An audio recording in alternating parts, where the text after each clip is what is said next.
Hey guys, what is going on? Can you feel it? Can you feel it just over there? That's the playoffs. We are in round 14, only a few weeks to go, and weeks like this are absolutely pivotal in shaping that final top six. So we're going to break down this weekend's fixtures. 5 games, a lot to digest here, but I'm looking at Moana Pasifika versus the Blues. I'm looking at Brumbies versus Reds to really determine who the Aussie top dog is. And I'm looking at teams like the Highlanders and the Waratahs to play spoilers. But let's go through every single one of the teams, and then you can decide who you're going to put your money on if you are so inclined. So let's start with the Hurricanes here. I don't love the fact that Tyrell Lomax isn't available.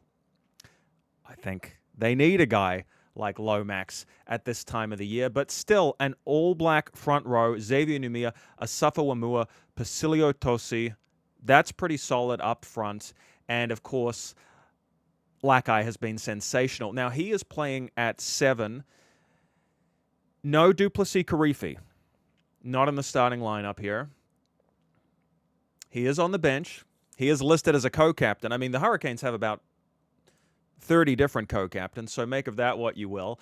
But here's the deal, guys. What really jumps out to me as these boys get ready to tackle the Highlanders at home is number 10. So Ruben Love, he's kind of been forced into that jersey, right? Because Hohepa, who started the season sort of as the incumbent 10, well, his form hasn't been good enough. His kicking hasn't been good enough. You've had Brett Cameron injured and out. Brett Cameron's now back. He's on the bench. So there's probably even a temptation just to put him straight back into 10. But why would you muck around with Ruben Love? He has transformed the team at 10. I think this is the way to go because Calum Harkham at 15 has been brilliant. He is so pacey. He's not a star name. He's not a household name. You look at these other names around him.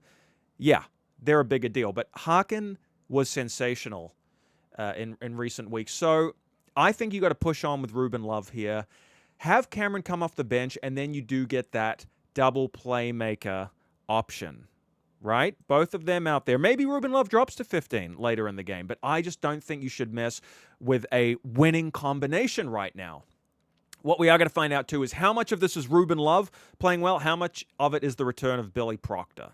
I think we're going to really find that out as we get down to the pointy end of the season. And certainly, if Cameron comes back into the mix as a starter, maybe we're going to see that, hey, Billy Proctor returning was every bit as influential as Ruben Love shifting to 10. But here's the thing. The boys from the capital, they need to get a win. The Highlanders are really not in the playoff mix. So they're kind of like in a party pooper mode this week, which worries me a bit because they're actually dangerous in this kind of form, a little bit more kamikaze. Their backs really aren't against the wall. This is more a case of they have nothing left to lose. One thing I am surprised by is that Tane Robertson is starting at 10. They've taken Cameron Miller out, who I do think is their best pivot in the whole squad. And look, it's a deadly backline here. I mean, Timothy Tavatavanawai, Jacob Radamaitavuki, Neepkins, sensational players. Caleb Tangitau still not in the mix. But, I look at this team, guys, and I still think, let's go with the Canes. They're on a hot streak right now. They're at home. They need this win to really cement their place in the top 6. Going to go with the Hurricanes this time. Let's move on to another one that's kind of exciting. It's the Tars versus the Crusaders. That is in Sydney. Now, of course, the Crusaders went down to the Chiefs last week. That was a 1v2 clash. Completely reshaped the table. Crusaders dropped to 3. Brumbies leapfrogged them. They went to 2. And it was a real second-half capitulation from the Crusaders. It was a bad night all around down in Christchurch. They lost Will Jordan. He was walking very gingerly indeed. That's a tough one. He's one of the best players in the world. Interestingly, if you look at the Tars lineup here, they also lost their star fullback, Joseph Suali'i. They kind of cancel each other out. I think Suali'i is the best fullback running around in the Aussie competition, even if maybe you think he's a winger or a centre. It doesn't really matter. He's playing 15. He's a superstar. And then Jordan, I think, is the best fullback in New Zealand. So those two being out of the picture, it cancels out that shootout from the back. And look, the Tars have a great replacement here in Callaway. Wallaby, sensational finisher. Pretty solid through the pack. All the familiar names. Leota, Gleeson, Angus Bell. He's back there in the mix. So it's a good-looking team at home. The question is, are the Crusaders going to snap back, or are they back in another one of these mini funks? Well, immediately when you look at the team sheet, you see that Cody Taylor, he's not there. He's not there at 2. You'd love to see him out there, but he's not. Now, Moana has been fantastic. The nuggety little hook has been a try-scoring machine as well. But when you factor in that Fletcher Newell is also nursing an injury, it's not quite the A-grade Crusaders front row. And they're going to want to try and beat the New South Welshmen up front. You also don't have Scott Barrett starting. And so as you go through the team list, move on to 10, Taha Kemara's out injured. Rivers Raihana, good player. I don't think he's at that level of Kemara at the moment. You just think, boy, this is a little bit of a B team, particularly with Johnny McNichol coming in, with all due respect, but that's a bit of a drop in quality from the best fullback in the world, arguably. So the question really will come down to mentality. They're fairly similar sides in quality. I kind of think the Crusaders will bounce back. They have rallied before, even with a B team. If they can get the solidarity into their squad, if they can get that kind of like siege mentality, we're going to come in, we're going to ambush New South Wales, we're going to put a foot on the throat, keep them out of the top 6 for good, then we might be onto something here. But it's a dangerous game. It's a dangerous game for the Crusaders. Curious who you guys think will win. Moving on to the Drua, always 2 names I look for. Where's Armstrong Ravua playing? He's at 15, not at 10. And then Wonga, who was rested last week, at 6. Well, he's back in the mix here in the loose forward. So that gives me a bit more confidence. And, look, they got absolutely towelled against the Blues last week. I mean, no one really predicted that. The Drua are so good at home. Yes, they're better in Latoka, where they're playing this week, but they're pretty damn good in Suva. I don't know if it was the night game that hurt them. I think they love to use that Fijian sun, almost like a weapon, really, against opposition who come in, force them to play that aerobic style, just sap them, drain them, run in late tries. They couldn't really do that last week. But they're going up against a Force team who has slipped out of contention. And again, the Drua, I don't think they're going to make the playoffs by any stretch of the imagination, but they can kind of be in that spoiler role, a bit like the Highlanders, and that's pretty damn dangerous. No Ben Donaldson at 10 for the Force. You have Alex Harford in there. You also don't have Nick White at 9. Nor is he on the bench. So a little bit of star power missing here. Kurtley Beale has been in good form since he came back. But,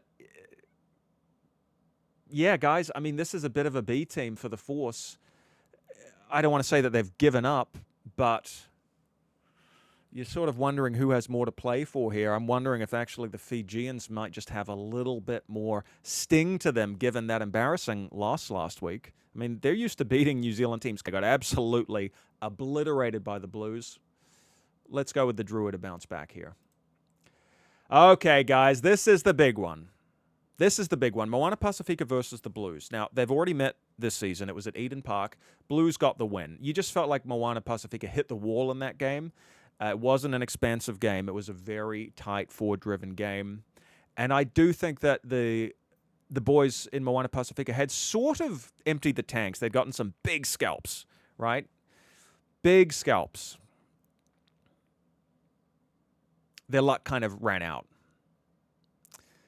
They couldn't ride that momentum. They couldn't have that second half surge. They were just shut out by the Blues. So is it going to be a game like that where the Blues can get a stranglehold on them, sort of like what they did to the Drua last week? Moana Pasifika is a better team than the Drua, but the Blues have shown they can really tighten up shop. Or is this a game that might open up where Moana Pasifika can punch some holes, can keep playing coast-to-coast rugby, and can wear out the Blues in the second half? Maybe get a little bit of a bounce of the ball, capitalize on it? They seem like a lucky team. People have said that about them, but I do think you make your own luck. Others have said they'll need a miracle. Well, I say, look at that. You've got miracle right there at number 6. As long as Ardie's out there, they are a chance. And the crucial difference is they're not going to be at Eden Park this weekend. 2 other things give me a lot of hope. Love William Havili at 15. He has been one of the best fullbacks in the competition. And thank goodness they're playing Patrick Pellegrini at 10. Nothing against Jackson Garden-Bishop. He's a good pivot. I just think that Pellegrini's your man, and I do tend to think he plays better when he's in the starting jersey. A little bit more time to implement his strategic kicking game plan, which is amongst the best in the whole competition. One of the best kickers, one of the smartest kickers. Just love the strategy that he deploys. Short kicking game, bombs, long kicking game, territorial. He mixes it up. He is an ace kicker. I think starting him is what you really need at this end of the season. But how are the Blues looking? Well, look, it's kind of like two superstars going head-to-head in a sense. You know, you got Ardie Savea. He's the magic man. I think Beauden Barrett's the magic man. Different positions, but they energize and lift the troops around them big time when they're playing. So if Barrett's out there, of course the Blues are a good chance. They have shown in recent times that when they go back to their pick and go, their rolling maul, line-out drives, guys like Riccatelli getting low, burrowing over the gain line, Tuipulotu and Berry really in good form, and then Satutu and Papali'i playing well in the tight, not just ranging around in the loose, but in the tight stuff, hitting the rucks, ball protection, ball security, the unsexy stuff. The Blues have started doing that better. That's why they're back in the top 6 now. Okay? Interestingly, Finlay Christie, you know, he's not really the first choice. Funaki started a few times now. You feel like the Funaki-Barrett combo is the one that they're going to try and ride into the playoffs. One weapon they do have returning, which could swing this, is Caleb Clark at 11. Boy, it's a formidable team. It is hard to go against the Blues in this resurgent form. Who do I want to win? I want Moana Pasifika to win and jump into that top 6. Now, this was kind of singled out as their best chance to get into the top 6, right? That kind of local Auckland derby. Sure, they're a Pacific Islands team, but they're based in North Auckland, right? They're essentially a New Zealand franchise. Moana Pasifika is.